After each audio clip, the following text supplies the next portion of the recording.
Alors, il y a une conne hyper célèbre, enfin qui était hyper célèbre dans son temps, c'est qui avait une réputation de conne, d'hypocrite, de faux cul, enfin c'est même pas le bon terme, qui s'appelait Marthe Richard, et vient de paraître une biographie extraordinaire qui c'est comme un roman. D'ailleurs, je me demande si c'est pas un roman, c'est Nicolas de Stendorf qui a écrit Marthe ou les beaux mensonges chez Kalman Levy. Alors cette dame, elle est surtout connue pour avoir fermé les maisons closes en 45. Ça a vraiment été un scandale à l'époque. Elle a traîné cette réputation d'hypocrite, voilà, d'être morale, mais d'être fauche. Et en fait, c'est une femme extraordinaire.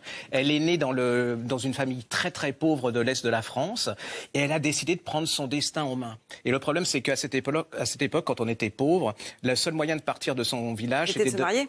Bah oui, bien, mais elle veut pas se marier. Et donc, elle va s'enfuir parce que le mariage, ça veut dire être couturière, avoir un mari, faire des enfants, épouster et tout. Et elle décide de partir à Nancy, dans la ville. Elle connaît personne. Et là, elle tombe amoureuse d'un super beau, bel Italien. Le problème, c'est que l'Italien, c'est pas un hasard s'il la rencontre. Il est proxénète. Elle va devenir prostituée. Elle va être follement amoureuse de cet homme. Et dans cette maison, alors il va lui arriver plein de choses. Hein. Et puis dans cette maison, elle va rencontrer un homme, un grand bourgeois.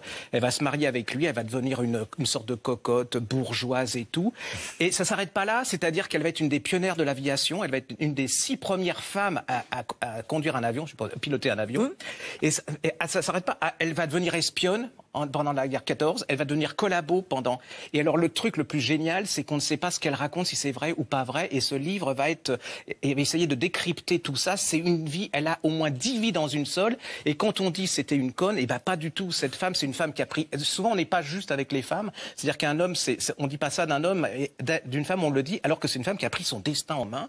Elle a pris avec ce qu'elle avait, c'est-à-dire son corps, et son intelligence, parce que piloter un avion à l'époque, c'était pas très très facile, son courage. C'est un livre extraordinaire, ne passez pas à côté, c'est un roman. C'est-à-dire que moi je l'ai pas lâché, hein. C'était jusqu'au bout et Dieu sait si elle m'énervait. D'ailleurs, elle a une tête un peu de serial killer d'ailleurs. Donc voilà. Super Nana donc. Ah oui, un livre extraordinaire. J'ai encore un peu de temps. Allez-y. C'est rebelle. Ouais, oui, allez-y, c'est parce on reste dans là c'est la prof, c'est l'histoire histoire du soir pour les filles rebelles, tome 2.